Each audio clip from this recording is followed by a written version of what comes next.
Actress Rachel Zegler is back in the news and she's creating a ton of controversy. And no, it's not because of Snow White. She's not on another horrendous PR tour where she's talking about how much she hates the film. Now we're talking about the election. She, like many other celebrities after this election, decided to make her personal politics known. She wanted to launch an attack on not only Donald Trump, but his supporters. And she did so publicly on her Instagram story. And today we're gonna read the statement and react. Let's talk about it. Yeah, you better. Yeah, you better. Guys, before we get into today's video, please like and subscribe. Yes, we are once again talking about Rachel Zegler. Now, I'll give you a little bit of a refresh on her controversy. She was cast as Snow White, which doesn't really make sense because she isn't Snow White. And in the wake of being cast as Snow White, she went on a PR tour where she essentially said she hated the movie. It wasn't feminist enough, and that this version of Snow White involved a girl boss who wasn't being saved by a prince. She said things like this.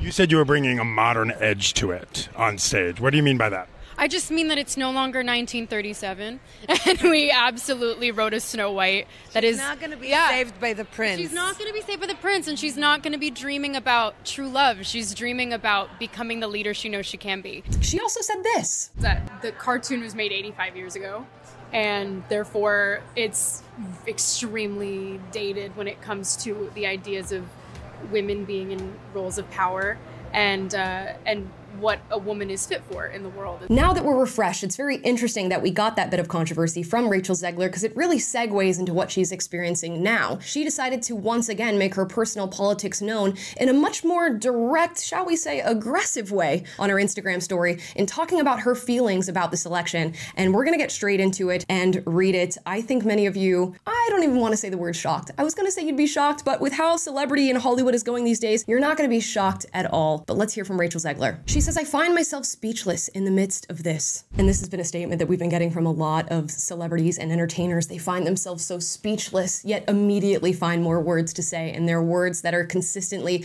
attacking the people who made them famous. But I digress, let's go on. She says, another 4 years of hatred, leading us towards a world I do not want to live in. Leading us towards a world that will be hard to raise my daughter in. Leading us towards a world that will force her to have a baby she doesn't want. Leading us towards a world that is fearful. First of all, Rachel, we do not assume the gender of our children. They pick it. But if you do in fact have a daughter, why is the immediate assumption that she's going to have a baby that she doesn't want? That's a little strange. And of course, I've given my thoughts at length on abortion. I don't take a particularly staunch stance on the issue, but the reality is for most people, and I'd guess for Rachel Zegler, their access to abortion is not changing. It is not a Trump stance to put a national ban on abortion. So I don't know where people, and women in particular, are getting this idea that an election of Donald Trump means the stripping away of their rights to kill their children. But let's keep reading.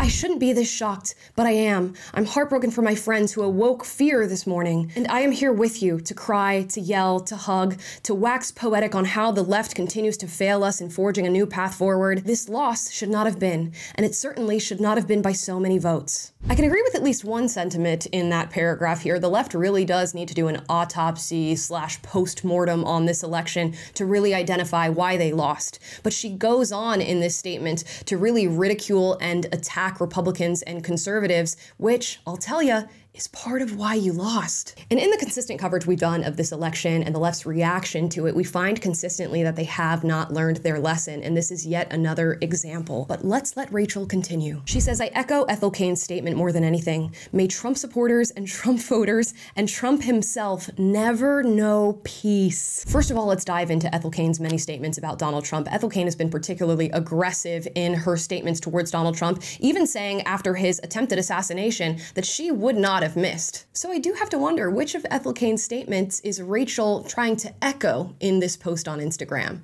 She goes on to say that Trump voters and Trump supporters and Trump himself should never know peace. And this is of course coming from the party of tolerance, unity, and peace. Yes, the party of tolerance and unity is wishing hell on the people that live among them, people they disagree with. Does that make sense to you? And I know we're in this day and age of woke activism where statements like this this don't really hit as they should, but this is a pretty egregious thing to say to about half of the population at this point, a population that was responsible for winning both the popular vote and the Electoral College in this last election. And I have to remind everybody in regard to her Disney career, we watched as Gina Carano, a Disney actor who happened to be conservative, was fired from working on a Disney project, specifically The Mandalorian, after making controversial political posts on the internet. One specifically where she likened the censorship and persecution that conservatives were experiencing here in the United States to what Jews were experiencing in Nazi Germany. Now, whether you agree with that comparison or not doesn't matter. What matters is that she was fired for that comparison. She went on to launch a lawsuit against Disney and Lucasfilm because of what happened to her, but you don't see any of that energy coming towards Rachel Zegler, even though she specifically said that she wants half of the country to never know peace, which is far worse than what Gina Carano posted. Yes, if I had to guess, there will be no punitive measures taken against Rachel Zegler for this post online because you're allowed to hate on conservatives in this way. As long as you are stating a political opinion that is shared by the elite in our society, those that run Hollywood and entertainment, this is acceptable. And I have to point out the obvious. How many conservatives do you hear saying that leftists should never know peace, that they want their lives ruined for supporting somebody like Kamala Harris or for having their ideology? In fact, you hear the exact opposite on the conservative end of the spectrum. We are fighting for freedom of speech and individual rights for everybody, regardless of what you believe, so that you can share your opinions and hopefully share them in a pluralistic society where people don't have to necessarily accept them, but can contend with them in a respectful way. And saying that people should never know peace isn't exactly respectful. But what do we expect from Rachel Zegler? Let's quickly read some more of her post before we respond further. There is also a deep, deep sickness in this country that is shown in the sheer amount of people who showed up for this man who threatens our democracy. It is terrifying the number of people who stand behind what this man preaches. It is a foolish subscription to a false sense of security, of masculinity, of intelligence, of patriotism, and of humanity. There is no help, no counsel in any of them. I could go on. I won't. I feel sad. You probably do too. This. We can disregard the typical TDS statements that she's making about Donald Trump and his masculinity and his patriotism. Again, it's why the left lost this last election. What I want to focus on is the fact that she says there is no help, no counsel in any of them. What she's essentially saying is these people should be left to rot, that they are ideologues who are free from any sort of absolution or understanding of leftist ideology, that they shouldn't be talked to in any type of way to, I don't know, relate to them in society. She is saying there is no way to coexist. There is no common ground. There is no mutual understanding or an umbrella that we can all stand under with our different ideologies. There is no help, no counsel in any of them. Now, we are so used to this language that I don't know that we understand how radical it is to say a statement like this. Not only that people should never know peace, but that there is no way to counsel them or coexist with them. These are extreme statements, but we all know that's what leftists deal out to people every single time. They analyze an issue, make a problem out of it, and then give you the most radical prescription as to how to solve it. They think gender being binary is a problem, so kids should be able to transition. They think anybody should be able to move freely through the world and live wherever they want, so why not open the border? They think black people and people of color were wronged in American history, so why not flip it around and discriminate against those who wronged them in the past? Radical issue, radical solution, if we even want to call it that. And Rachel Zegler has clearly identified an issue that she disagrees with a significant amount of the population that lives alongside her. And her radical solution is to make sure they never know peace and that they are left and discarded in the wake of what's happened in this election.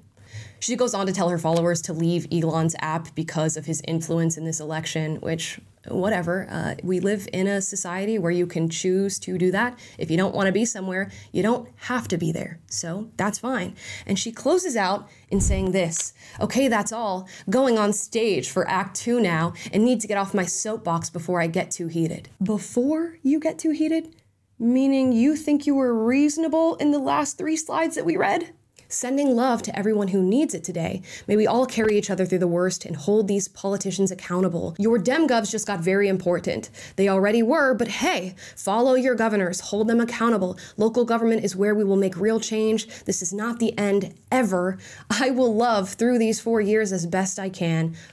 Donald Trump. And there you have it, your statement from actress Rachel Zegler, who's been cast as Snow White, the fairest of them all. If the irony's not hitting for you now, I don't know when it will. This is typical of Hollywood and entertainment. We've covered on this channel the many celebrity meltdowns that have happened in the wake of this election, and it just goes to show you how toxic Hollywood and entertainment actually is. They are the ideologues, although they are accusing us of being them. They are the ones who don't want to be challenged, who don't want dissident opinions, who think that if you disagree with them, you should essentially rot away and be cast aside to live in your own society separate from theirs. Yet they're tolerant. Yet they're peaceful. Yet they're loving, and she's going to do her best to love over these next 4 years, unless you are the one who's responsible for her having to live under a Trump administration for the next 4 years. And I'm going to make a bet right now. I don't think Rachel's life is going to change all that much over the next 4 years. I think she's going to continue to be successful. I think she's going to continue to have access to all the things she's had before. And in fact, I think her life is going to get a lot better, although she won't be willing to acknowledge that. But if I can say anything to the people who may be fans of her, who may be supporting her after she has launched this attack on you, maybe don't. I mean, it's one thing to support celebrities who have dissident views to yours, which we do all the time, and if we didn't, we'd never be able to consume another piece of entertainment again. But it's a whole nother beast to deal with somebody who is actively telling you straight to your face that they hate you, and more importantly, I guess she says, F you.